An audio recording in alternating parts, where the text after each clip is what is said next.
안녕하세요. 정문일침 황철중 대표입니다. 이런 강의를 한번 해볼게요. 짤막 강의를 한번 해볼게요. 우리가 주식 매매를 하는 사람들이잖아요. 주식 매매, 그죠? 주식 매매, 주식 매매. 결국 주식 매매는 사고, 그죠? 파는 거잖아요. 사고, 파는 과정. 사고, 파는 과정. 이렇게. 사고, 파는 과정인데, 에, 어디서 사느냐, 그죠? 이게 관건이죠. 어디서 사느냐. 네. 사고 파는데 반대로 또 어디서 파느냐, 이거죠. 결국엔 어디서 사서 어디서 파느냐죠. 그러니까 주식 매매를 할 때 포커스가 종목, 좋은 종목을 선정하는 것도 무척 중요하죠. 예, 중요하죠. 근데 좋은 종목을 선정했는데 결국에는 어디서 사고 어디서 파느냐까지 이어져야 될 거예요. 그죠? 예. 종목을 선정할 때는 첫째 우리가 많이 얘기합니다. 재무제표, 그죠? 펀드멘탈.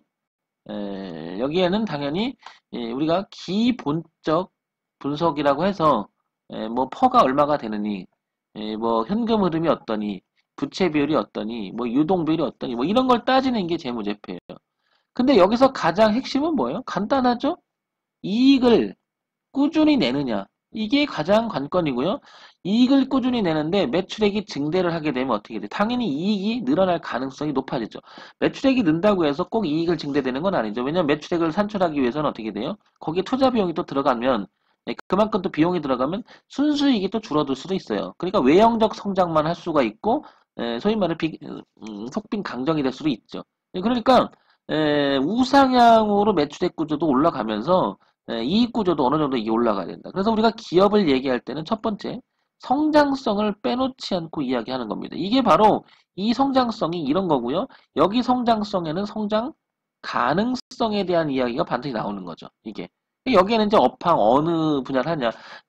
최근에 맨날 얘기되는 게 2차 전지 이야기, 그 다음에 전기차 이야기, 계속 화두가 나오잖아요. 그죠? 그 다음에 원전 이야기, 이런 것들에 대한 이야기. 그 다음에 두 번째는 이익성이 얼마냐. 예. 이익성, 그죠? 수익성이라고 하죠, 수익성. 좀 전에 봤듯이 이렇게 수익을 이어가느냐, 장사를 잘 하느냐, 경영을 잘 하느냐, 이거죠. 그 다음에 세 번째 이역에 나오는 게 뭐예요? 성장하면서 이익을 내느냐, 그런데 얼마나 안정적이냐, 안정적이냐. 여기에는 이제 뭐 여러 가지가 표현이 되죠. 얼마나 안정적이고 수익을 내는 성장이. 이게 좋은 얘기는 다 나오는 거예요. 이 좋은 얘기는. 근데 사람도 마찬가지지만 어떤 기업도 다 좋을 수는 없어요. 그죠? 다 좋을 수는 없습니다. 자, 그러니까 주식 매매는 기본적으로 이렇게 기본적 이야기가 이거 줄줄줄 나오는 거죠. 그죠? 이렇게. 이거 당연한 겁니다. 그죠? 그 다음에 저는 황 대표 강의를 여러 번 들었지만 들어보셨다면 2번. 이게 정말 중요하다고 보는 거죠. 이게 뭐예요? 결국에는 주식은 사고 판다. 뭐를? 가격을 사고 판다. 그럼 이건 어떻게 된다? 가격 분석? 당연히 차트 분석으로 이어질 수밖에 없는 거죠. 그래서 우리는 이거를 기술적 분석이라고 얘기해요. 기술적 분석. 근데 가격이 점점 저가가 높아지면서 위로 가더라. 그러면 왜 비싸게 주면서까지 누군가가 사들어온다는 것은 성장성, 수익성, 안정성에 대한 그 기업 가치에 대한 기대 가능성이 있는 게 아닐까요? 그러니까 내가 성장성, 안정성, 그 수익성을 파악하지 못한다 하더라도 주가 흐름을 가만히 보면 그거는 시장에서 반영을 하고 있다라는 뜻이잖아요. 네, 그쵸? 그래서 이거를 흐름이라고 그래, 흐름. 네, 흐름. 어떤 흐름? 성장도 좋고, 안정도 좋고, 기대 수익도 있어요. 그죠? 네, 그러니까 뭐야, 이게. 성장이라는 것은, 결국 저점이 높아진다는 것은 비싸져 간다는 거죠. 무엇이? 가치가. 근데 그걸 우리는 가치가 가격으로 표현되는 거죠. 그게 차트 분석이에요. 그렇다 보니까 어느 일정한 가격에 부딪혔는데 그 가격을 넘어가니까 반대로 지지가 되면서 올라가더라. 이런 기본적인. 근데 흐름을 보니까 저점을 높여서 가더라? 흐름을 보니까 고점은 납치긴 하지만 이 흐름을 바꾸더라. 이 흐름을. 이거는 성장과 그 흐름대로 가는 거고요. 이거는 뭐예요? 턴어라운드 한다고 하죠. 턴어라운드도 굉장히 중요한 의미를 갖는 거죠. 왜 기업은 계속 성장할 수는 없고 계속 하락할 수는 없잖아요. 사이클을 그리잖아요. 이렇게 그죠? 예. 어떨 때는 이 분야가 잘 나가다 그 분야가 죽기도 하고 그죠? 예, 이 분야가 또 죽었다가 또 살아나기도 하고 그러잖아요, 그죠? 예, 그래서 이 사이클링을 곡선을 그리는 게 당연히 어떻게 보면 맞겠죠, 그죠? 예. 그래서 이 가격 분석, 차트 분석은 되게 중요한 의미를 가질 거고 세 번째 이 재료 분석이라서 정보 분석 나오죠. 근데 의외로 개인 여러분들 매매하다 보면 이 정보 이야기가 굉장히 많이 여기다 사람들의 포커스를 맞춥니다. 주가는 떨어지고 있는데요. 주가는 떨어지고 있는데 좋은 소식이 나오니까. 그게 정보죠. 그게 무슨 정보예요? 세상에 알려진. 그러니까 그걸 뭐 공공연한 비밀이라고 하나요? 너도 날도 알고 개똥이도 알고 소똥이도 아는. 그런데 그거에 대한 기대를 하면서 어떤 좋은 얘기가 있으니까 주가는 갈 것이다. 매칭을 시켜야 돼요. 여기서 매칭이라고 하는 부분이 뭐냐면은 점점 말씀드렸지만 재무제표 이야기, 기본적 이야기. 그러니까 우상향으로 어느 정도는 이건 있어야 되고 두 번째 기술적 분석에 의해서 가격이 어느 정도 결정이 돼야 되죠. 대응하기 위해서는 그 가격이 뚜렷하게 좀 보여야 되고요. 세 번째 재료가 끼는데 어떤 재료가 끼는데 우상향으로 그게 이어질지도 봐야 돼요. 일시적인 것이냐. 그런데 기본적 분석을 했더니 이 회사가 돈을 벌고 성장을 해요. 그러면서 재료가 터지면 어떨까요? 좋을 수밖에 없죠, 확률적으로. 근데 재료가 하나가 터졌는데 뭔가 기업이 분석을 했더니 이익을 못 내는 회사예요. 그럼 어떻게 돼요? 잘못하면 삐걱거릴 성적이 있는 거죠. 그래서 워낙 나쁜 기업이 잘 유지가 되다 대박을 터치하고 이게 올라가는 경우도 있죠. 당연히. 그런데 이 대박을 터치는 척 하다가 이렇게 꼬라지는 경우도 되게 많아요. 가만히 보면. 그래서 우리가 기업을 분석을 할 때 이 많은 분들이 내재적 가치인 기업 분석, 즉 정보, 재무제표 이거를 보라고 하는 이유도 여기 있는 거죠. 당연한 거예요. 당연한 거. 그러니까 기술적 분석은 가격으로 결정하니까 뭐예요? 내가 사고 파는 바로메터 기준이 된단 말이에요. 그러니까 저는 이 가격 기준 차트 분석을 굉장히 좋아하는 이유고 그렇게 해야 된다고 생각하는 이유도 거기 있는 거죠. 특히 돈의 흐름에 대한 이야기이기 때문에 어떤 거죠? 저점이 높아진다, 고점이 낮아진다. 정말 의미 있다고 보는 거죠, 저는. 이 가치를 누군가 높여간다. 누가 이 가치를 소멸시킨다는 건 뭐예요? 그만큼 안 좋다는 거잖아요. 그런데 가치가 소멸을 하다가 가치가 다시 살아나요. 제가 늘 얘기하지만 이런 자리 정말 좋아하잖아요. 왜? 이거는 이 흐름을 바꿨다라고 하는 것은 내가 사줄게. 왜? 내가 판단되기엔 투자자 입장에서 뭐예요? 이만한 가치가 있으니까 내가 살 거야. 나한테 더 줘. 이거잖아요. 이거잖아요. 그래서 결국에는 주식 매매라고 하는 것은 뭐죠? 흐름 파악이 가장 의미가 있다고 봐야죠. 흐름 파악. 그래서 저점이 높아지느냐, 고점이 낮아지느냐. 이 포커스를 한번 생각을 해보자는 거죠. 자, 그래서 뭐 황 대표가 이런 그림을 한번 가져와 봤어요. 이렇게 그죠? 이렇게. 뭐 이걸 한번 볼게요. 주봉을 한번 봅시다. 이렇게 주봉을 한번 보게 되면 어떤 종목이든 어떤 차트든 전 상관이 없다고 봐요. 그 두 번째 문제 차트 분석을 왜 하는 일인지를 한번 보게 되면 제가 한번 아무거나 한번 해볼게요. 뭐 자화전자, 뭐 일부러 뭐 골라서 하는 게 아니고 그냥 클릭한 거예요. 저는 이런 상태를 보자마자 이런 판단을 하는 거죠. 무슨 얘기냐? 단기적으로는 지금 무엇인가 올해 1월 달부터는 좋지 않다. 그리고 22,500원 이 부분을 넘어가지 못한다. 이거는 시장에서 반응을 하는 거죠. 나 힘들어. 여기 가기가 지금 버거워. 여기를 넘기려면 모멘텀이 있어야 되고 뭔가 강력하게 있어야 되는데 나 힘들어. 어려워. 이거를 간접적으로 이야기해 주는 게 아닐까 보는 거죠. 그러면서 자화전자가 어떤 회사인지를 서칭해 보면 되겠죠. 그죠? 네, 기본적으로. 네, 그럼 한번 같이 해볼게요. 제가 늘 하는 방법이긴 하지만 뭐 방송에서 많이 들으신 분들은 방법이긴 하지만 그래도 한번 보자는 거죠. 네, 자화전자 한번 볼게요. 자, 예를 들면 자화전자를 보게 되면 자, 재무정보를 봐볼게요. 봤더니 22,500원을 못 넘어가는데 올해 들어와서 올해 실적을 보니까 작년 919억이었는데 943억, 739억이에요. 그 작년에 비해서 전반기 좀 느는 척하지만 또 마이너스가 가요. 그죠? 여기까지 보니까 뭐죠? 매출 구조는 낮은 금액은 아니에요. 그죠? 시가총액이 3,186억 정도 되고요. 그죠? 뭐 이 정도 되면 그냥 매출액 구조는 나오는데 영업이익이나 당기수익이 그다지 좋지 않으면 알 수 있죠. 그죠? 예. 그럼 기본적으로 이런 생각이 들 거고요. 그죠? 자, 그 다음에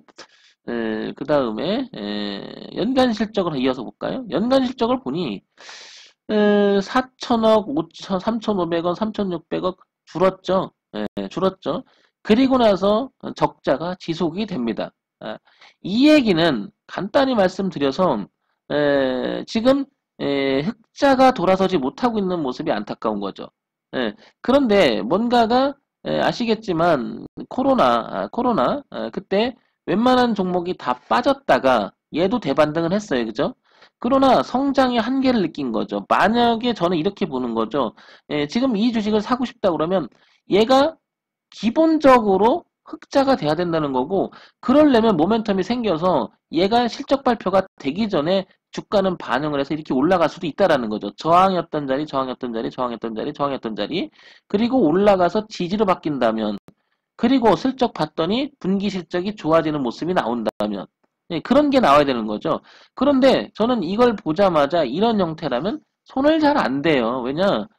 그냥 이게 저항이라고 시장에서 이야기하지고, 또 하나 자연스러운 흐름 자체를 이렇게 보게 되면 지금 걸쳐 있어요. 깨지 않았죠. 그죠? 그럼 이런 상태가 보면 그래도 자화전자는 여기는 깨지 않으려고 하는 15,000원대 또 지지도 보여요. 그죠? 이렇게 보이지 않아요. 그죠? 여기를 그 전에 보게 되면 저항을 했고 지지로 바뀌었어요. 이렇게. 그죠? 그러니까 여기는 되게 중요하겠죠. 그럼 22,500원과 15,000원은 중요하다고 알려주겠죠. 그죠? 그러면 적어도 매매를 한다면 이런 기준은 있어야 된다는 거죠, 제 얘기는. 그런데 매출액 구조가, 수익 구조가 그다지 좋지가 않다. 그러면 저는 비중을 줄이는 거죠. 그래, 나는 15,000원 깨지면 밑에 논다 그러면 위험해. 흐름 자체도 깨지는 거잖아요. 흐름 자체가. 그 얘기는 흐름을 깼다라고 하는 것은 흐름을 깰 만큼 안 좋다라는 소리로 반영을 하는 거죠. 물론 그렇다고 다 깨지는 건 아니죠. 살짝 깼다가 휩쓸어 치고 다시 올라가는 경우도 있죠. 그걸 몰라서가 아니고요. 그거를 만약에 내가 결정을 해주지 못한다면 항상 망설이게 되죠.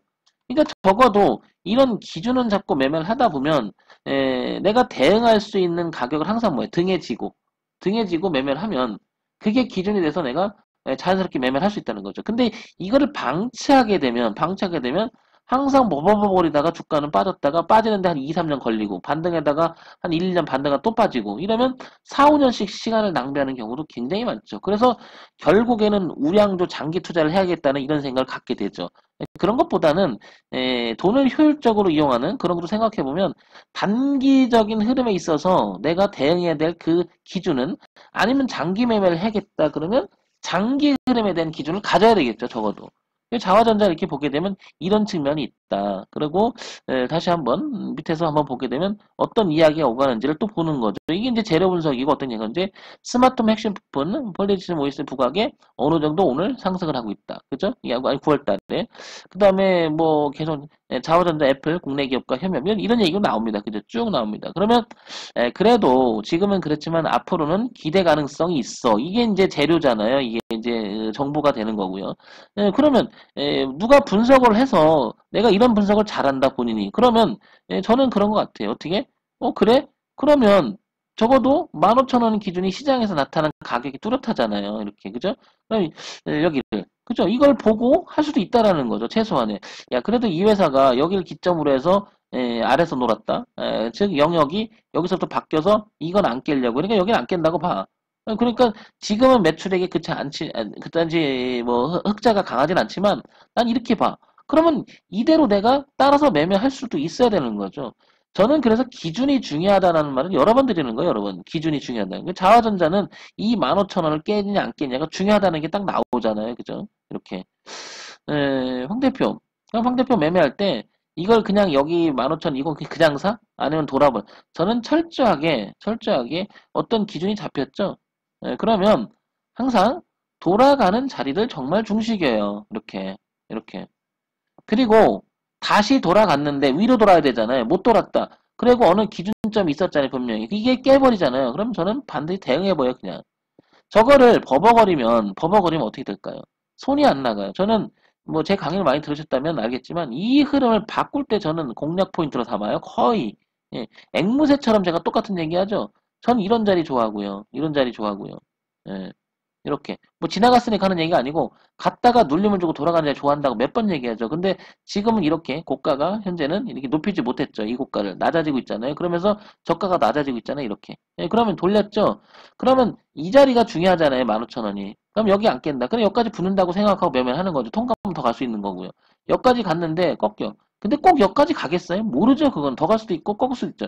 기준은 최소한 잡아놓으면 저는 이런 생각을 하는 거죠. 파동의 공간이라는 생각을 하는 거예요. 얘가 간다면 여기를 깨면 안 되고 간다면 여기까지 가겠다. 일단 그죠? 이거 넘어가고 거기까지 넘어가겠네. 이런 생각을 하는 거죠.